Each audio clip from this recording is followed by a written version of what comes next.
પ્રત્યક્ષીકરણમાં આપણે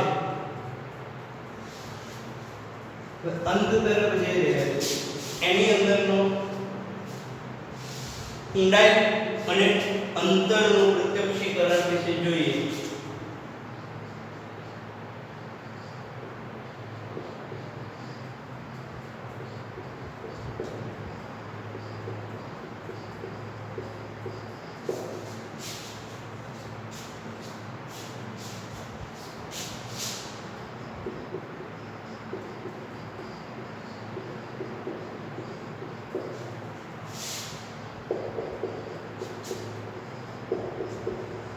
કે જે તે વ્યક્તિ ઊંડાઈ અને અંતરનું પ્રત્યક્ષીકરણ કેવી રીતે કરે છે તેના આધારે ઊંડાઈનું પ્રત્યક્ષીકરણ કરવું, તેના આધારે અંતરનું પ્રત્યક્ષીકરણ કરવું, એના વિશે આપણે અભ્યાસ કરવાનો છે.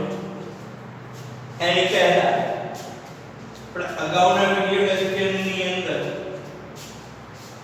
કયા મુદ્દા વિશે જોયું કે પ્રત્યક્ષીકરણમાં સંગઠનના નિયમો, કે પ્રત્યક્ષીકરણની અંદર સંગઠનના નિયમો કોને આપ્યા? તો કે સમષ્ટિવાદી મનોવૈજ્ઞાનિક વર્ધમાન, કોહલર અને કોફકા નામના જે મનોવૈજ્ઞાનિક હતા એમને સમષ્ટિવાદી મનોવૈજ્ઞાનિક વિશે માહિતી આપી. એમાં પ્રત્યક્ષીકરણ સંગઠનના નિયમોની અંદર એમને મુખ્ય 4 મુદ્દાઓ આપ્યા: સમાનતા, સમીપતા, સમાવેશકતા અને પૂરકતા. તો આપણે એની અંદરના દરેક મુદ્દાઓ વિશે અભ્યાસ કરેલો હતો કે સમાનતા એટલે શું? તો કે જ્યારે આપણી સમક્ષ એક કરતા વધારે આકૃતિઓ હોય એની અંદર સમાન લાગતી આકૃતિ એ કરોડોની અંદર હોય તો જે તે વ્યક્તિ આનું પ્રત્યક્ષીકરણ ચોક્કસ સ્થાપિત કરતા હોય છે. અહીંયા ઉદાહરણ આપણે ચોકડી અને શૂન્યનું હતું કે જો ચોકડી શૂન્ય એવી જ રીતે જ્યારે આડી હરોળનું પ્રત્યક્ષીકરણ કરવું હોય તો વ્યવસ્થિત નથી થતું. કેમ? કે બંને આકૃતિઓ જુદી જુદી છે, પરંતુ જ્યારે એનું ઊભી હરોળની અંદર પ્રત્યક્ષીકરણ કરવામાં આવે તો એક સમાન લાગતી આકૃતિ અલગ તરીકે દર્શાવી શકાય છે. એનું એક ઉદાહરણ આપણે સ્કૂલની અંદર થતા કોઈ પણ ફંક્શનની અંદર બાળકો સમાન પ્રકારના ડ્રેસ પહેરી એક ઊભી હરોળ અથવા આડી હરોળની અંદર ઊભા હોય તો એક અલગ તરીકે કરી આવે છે. બીજી વાત કરીએ તો સમીપતા, કે સમાન લાગતી આકૃતિ એકબીજાની સાવ નજીક હોય તો એક જૂથ બનાવતી હોય છે. પાઠ્યપુસ્તકની અંદર આપણે આકૃતિ નંબર પાના નંબર 9 ની અંદર આકૃતિ 1.9 ની અંદર આપણે જોયું હતું કે ઊભી હરોળની અંદર એક સરખી લાઈન નજીક હોવાથી એક અલગ જૂથ બને છે. એમ એવા 4 જૂથ હતા એટલે એને સમીપતા પ્રત્યક્ષીકરણ સંગઠનના નિયમ તરીકે ઓળખવામાં આવે કે સમાન લાગતી એક સરખી આકૃતિ એક જૂથ બનાવતી હોય છે. પછી સમાવેશકતા, કે એક આકૃતિની અંદર બીજી આકૃતિનો સમાવેશ થાય અને એક ચોક્કસ આકાર બનતો હોય એને સમાવેશકતા તરીકે ઓળખવામાં આવે છે. જેમ ઉદાહરણ આપણે લીધું હોય તો કે ભાગાકારની નિશાનીની અંદર તમે જુઓ એક ગોળ રાઉન્ડ હોય છે, આની નીચે લીટી હોય છે અને પાછળ નીચે ગોળ રાઉન્ડ, એટલે એક કરતા વધારે આકૃતિઓ એક સાથે ભળી અને એક આકૃતિ બને છે.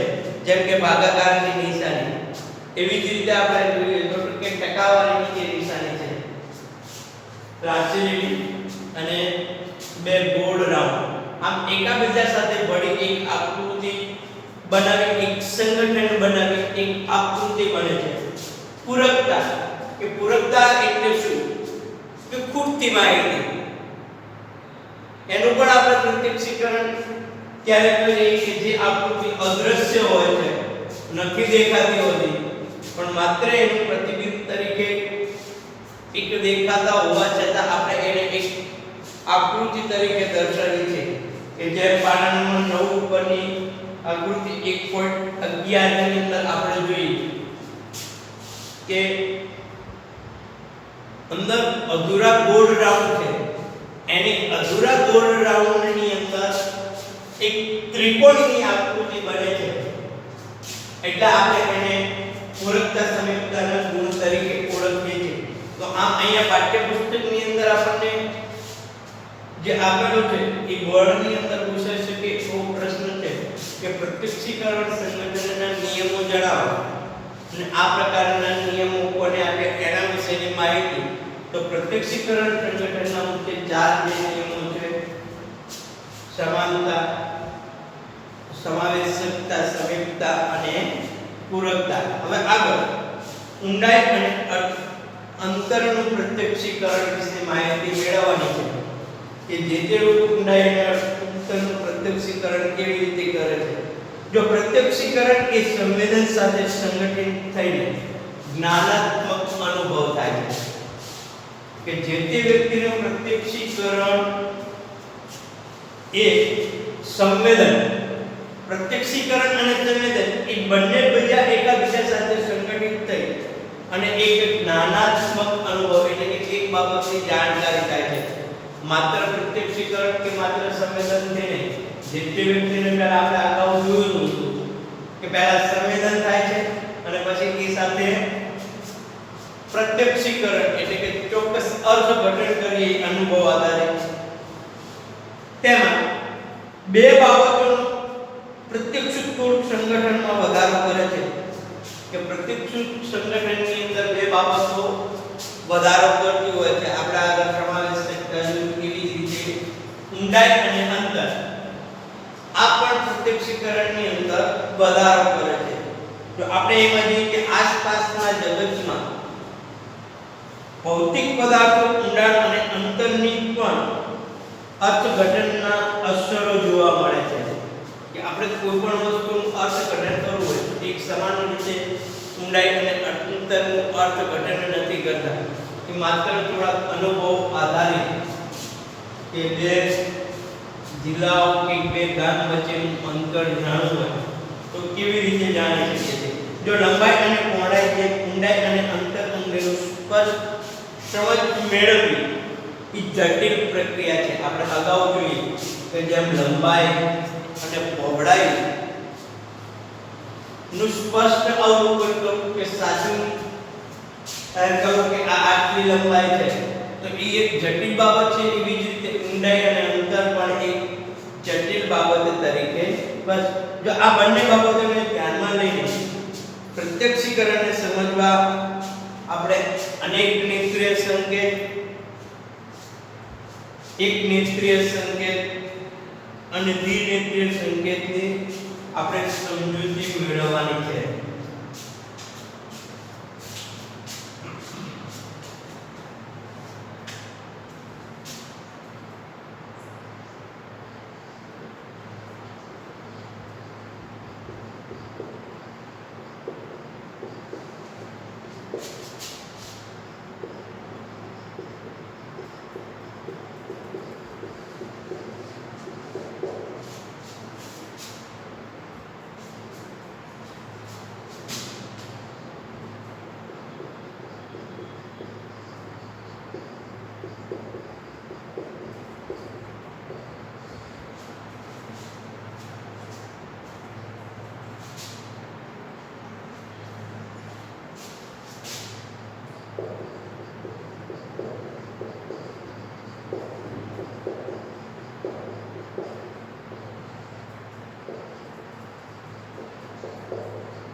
તો અહીંયા આપણે ઊંડાઈ અને અંતરનું પ્રત્યક્ષીકરણ કરવા માટે મુખ્ય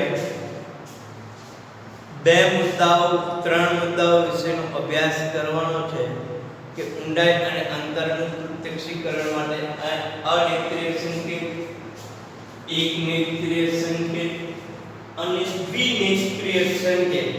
તો એક પછી એક મુદ્દાઓની સમજૂતી મેળવીએ. એની અંદરનું પહેલું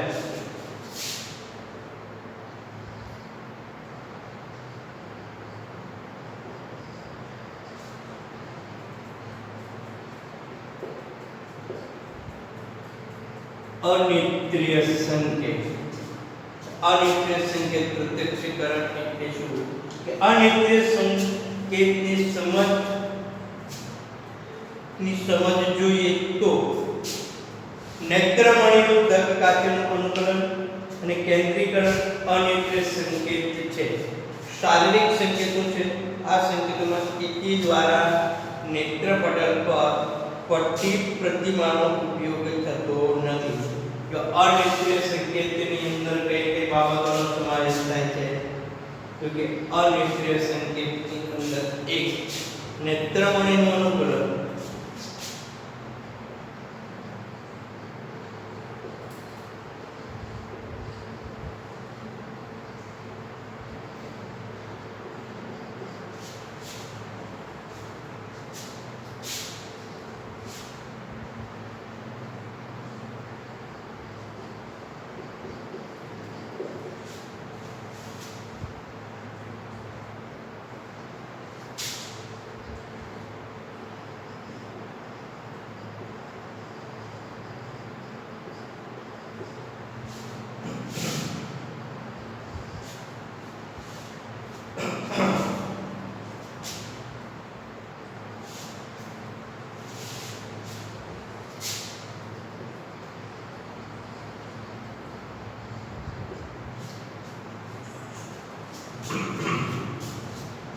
ખાસ સમજી લેવાનું કે ઊંડાઈ અને અંતરના પ્રત્યક્ષીકરણની અંદર ત્રણ રીતે ઊંડાઈ અને અંતરનું પ્રત્યક્ષીકરણ શોધી શકાય છે.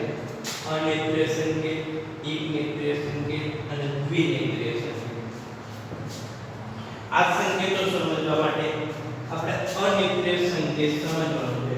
તો અનેત્રીય સંકેતની અંદર મુખ્ય બે બાબતોનો સમાવેશ થાય છે. એક નેત્રમણીનું અનુકૂલન અને એક કેન્દ્રીયકરણ.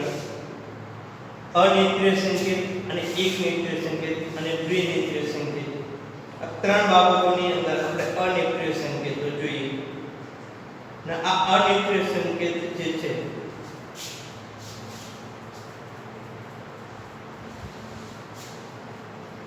આ એકનેત્રીય સંકેત છે જે શારીરિક સંકેતો છે. કે આ પ્રકારના સંકેતો કેવા છે? શારીરિક સંકેતો છે.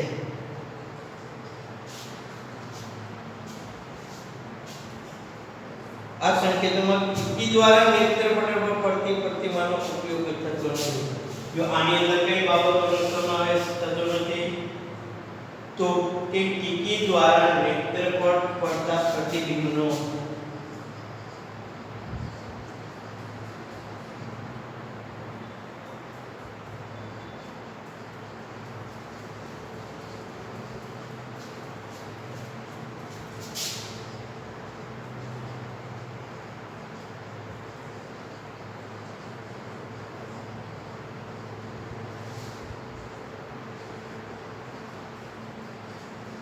આટલી બાબતથી ખાસ યાદ કરી લેવાનું કે અનેત્રીય સંકેત એ નેત્રમણીનું એક તો અનુકૂલન છે, દર્પકારનું, એક કેન્દ્રીયકરણ છે.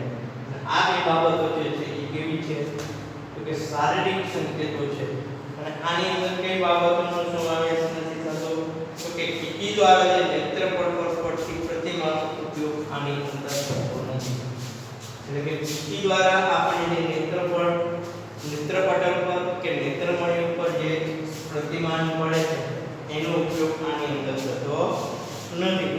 હવે આપણે અનેત્રીય સંકેતોની અંદર નેત્રમણી કે દત્તકાચના અનુકૂલન વિશે અભ્યાસ કરીએ.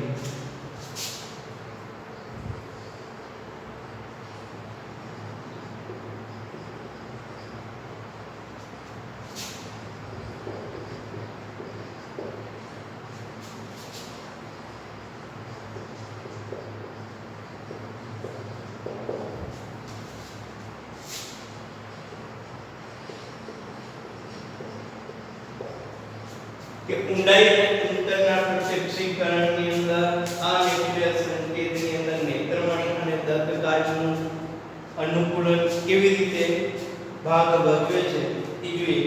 કે દૂરના પદાર્થનું પ્રતિબિંબ મેળવવા માટે નેત્રમણી સંકોચાય છે. એક બાબત ખાસ યાદ રાખજો કે આપણે કોઈ પણ પદાર્થ કે કોઈ પણ ઉદ્દીપક દૂર હોય તો એનું પ્રતિબિંબ મેળવવા નેત્રમણી આપણે સંકોચાય છે.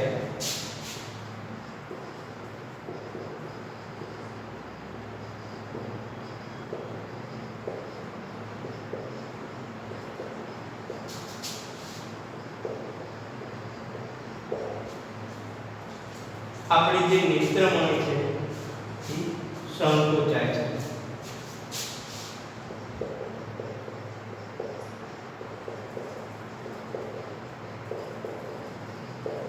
તમને એવો પ્રશ્ન 1 માર્કની અંદર પૂછાઈ શકે કે નેત્રમણી ક્યારે સંકોચાય છે? તો કે જ્યારે પણ દૂરના વસ્તુનું પ્રતિબિંબ કે દૂરના પદાર્થનું પ્રતિબિંબ આપણે મેળવવું છે ત્યારે આપણી નેત્રમણી જે છે એ સંકોચાય છે. એટલે કે દૂરની વસ્તુને જોવા માટે એકદમ નાની હોય છે અને તેની બહિર્ગોળતા ઘટે છે. આ સમયે શું થાય છે? નેત્રમણીની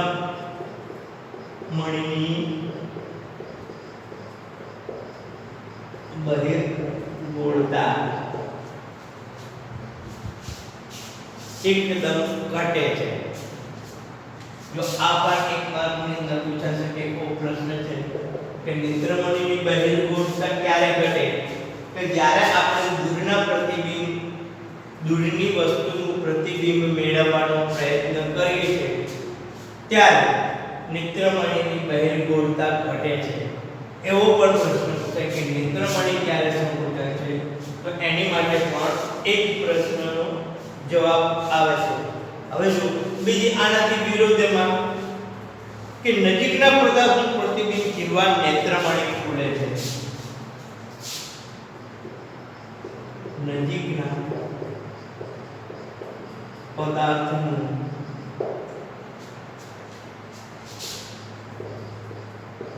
પ્રતિબિંબ મેળવવા નેત્રમણી ખુલે છે.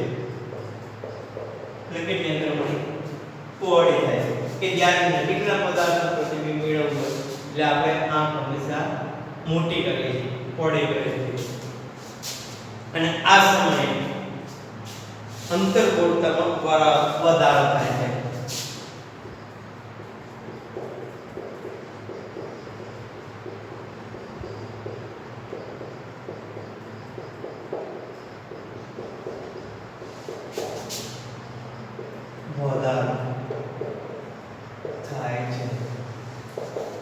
એવો પણ પ્રશ્ન પૂછાય કે નેત્રમણીની અંતર્ગોળતાની અંદર ક્યારે વધારો થાય? તો કે જ્યારે નેત્રમણી નજીકના પદાર્થનું પ્રતિબિંબ મેળવવા ખુલે ત્યારે નેત્રમણીની અંદર અંતર્ગોળતાની અંદર વધારો થાય છે. જો નેત્રમણીના સંકોચન વિસ્તરણનું સમાયોજન આંખના ક્લિયર સ્નાયુઓની મદદથી થાય છે. કે આપણા જે આ સંકોચન અને વિસ્તરણનું સમાયોજન શેની મદદથી થાય છે? નેત્રમણીના સંકોચન અને વિસ્તરણનું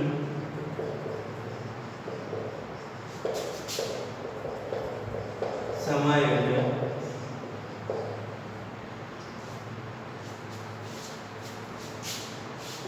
આંખના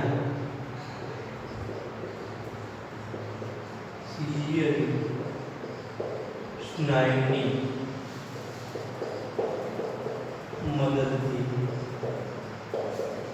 થાય છે. જ્યારે આપણે આપણા નેત્રમણીનું સંકોચન અને વિસ્તરણનું સમાયોજન કરવું હોય કે ક્યારે આંખને સંકોચવી છે, ક્યારે આંખને ફૂલાવી છે, આ પ્રકારનું જે સમાયોજન છે આપણા આંખના સિલિયરી સ્નાયુ છે એની મદદથી આપણે આંખના આ સમાયોજન કરી શકીએ છીએ. જો આ સંવેદન અંતરના પ્રત્યક્ષીકરણના મદદ કરે છે. આ સંવેદન અંતરના પ્રત્યક્ષીકરણમાં મદદ કરે છે.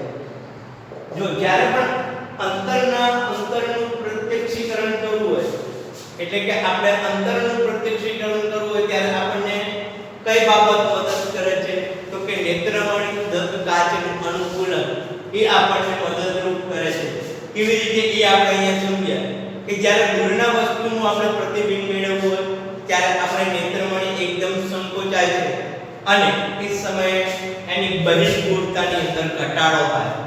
જો નેત્રમણીનું સંકોચન થવું અને બહિર્ગોળતાની અંદર ઘટાડો થવો, જ્યારે નજીકના પદાર્થનું પ્રતિબિંબ મેળવવું હોય ત્યારે નેત્રમણી ખુલે છે અને નેત્રમણીના અંતર્ગોળની અંદર વધારો થાય છે. આ એક ક્રિયા છે. જો આ નેત્રમણીનું સંકોચન અને વિસ્તરણ એનું સમાયોજન કોણ કરે છે? તો આંખના સિલિયરી સ્નાયુ જે છે એ આની અંદર એનું વિસ્તરણ અને સમાયોજન કરવામાં મદદરૂપ થાય છે. એટલે અહીંયા એવો પ્રશ્ન પૂછાય કે અંતરના પ્રત્યક્ષીકરણ માટે કઈ બાબત મદદરૂપ કરે છે? તો કે નેત્રમણીનું દત્ત કાચનું અનુકૂલન એ બાબતની અંદર મદદરૂપ કરે છે. આગળ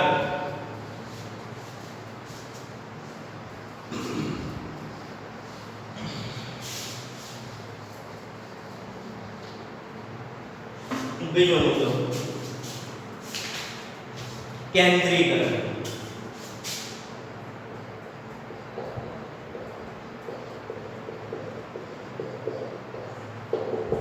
તો અહીંયા નેત્રમણી અને દત્તકાચનું અનુકૂલન ની વ્યવસ્થિત સમજૂતી મળી કે અનેત્રીય સંકેતની અંદરનો પહેલો મુદ્દો દત્તકાચ એ નેત્રમણીનું અનુકૂલન કેવી રીતે થાય છે એના વિશે આપણે માહિતી મેળવી. હવે કેન્દ્રીકરણ કે આસપાસના પદાર્થોને જોવા માટે સર્વસામાન્ય આંખ ચારેય દિશામાં ફેરવી શકાય છે.